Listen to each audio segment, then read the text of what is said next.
Nasa likod ko po ang aking sleeping quarter. Bali, pandalawang tao po yan. Masarap matulog dito. Una-una, katamtama lang ang lamig. Walang lamok. At saka malambot ang kutsyon. Pwede naman tanggalin ang kutsyon, pwede rin maging papag. Kaya sa papag ako natutulog. Kasi sanay ako sa sa higaan ng pangmahirap. Siyempre, kaya nakasanayan naman talaga. Yung mga bagay na yun.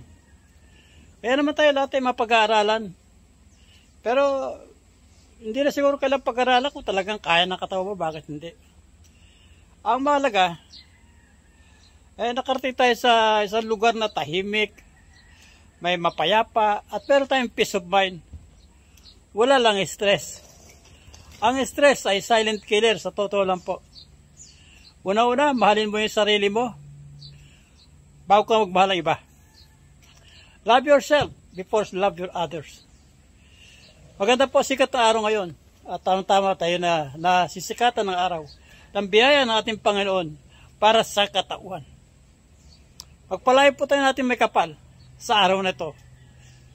Ngayon po ay ika-13 ng buwan ng Agosto, araw po ng Martes. Salamat po.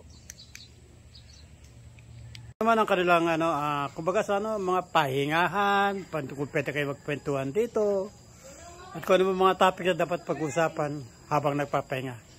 Yan po, inyong makikita ang malawak na lugar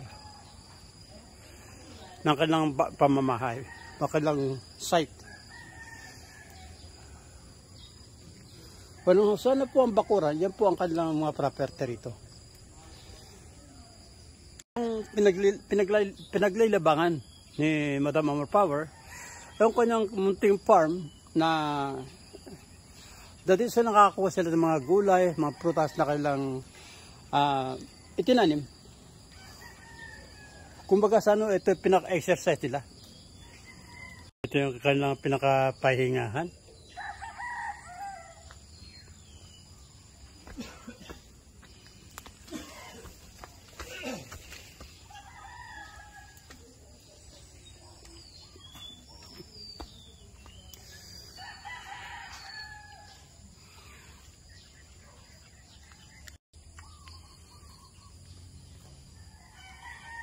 Ito ay isa pong exit o kaya entrance sa ibang daanan.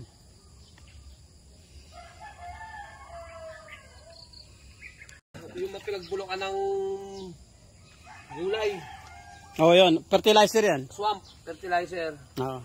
Kaya gumamit ako ng mga Ito po ang kapatid ni Madam Amor Power, si Victor. Masipag yan, kaya pumayat eh. Yan po ang kalamansi, namumunga na raw po yan, pero yung iba namumulaklak na. Yan, may panahon po yan pag namumunga.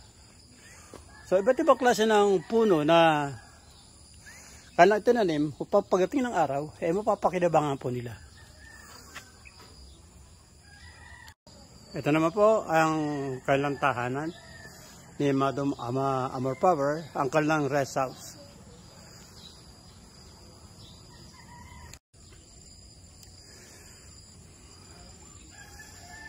Kung inyo po mararamdaman sa inyong sarili, talagang masarap mamuhay dito sa farm.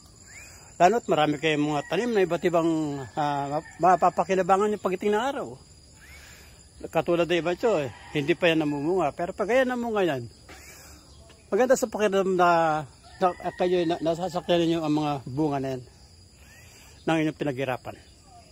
Ito po ang mini swimming pool ng pamilyang Sobrevega.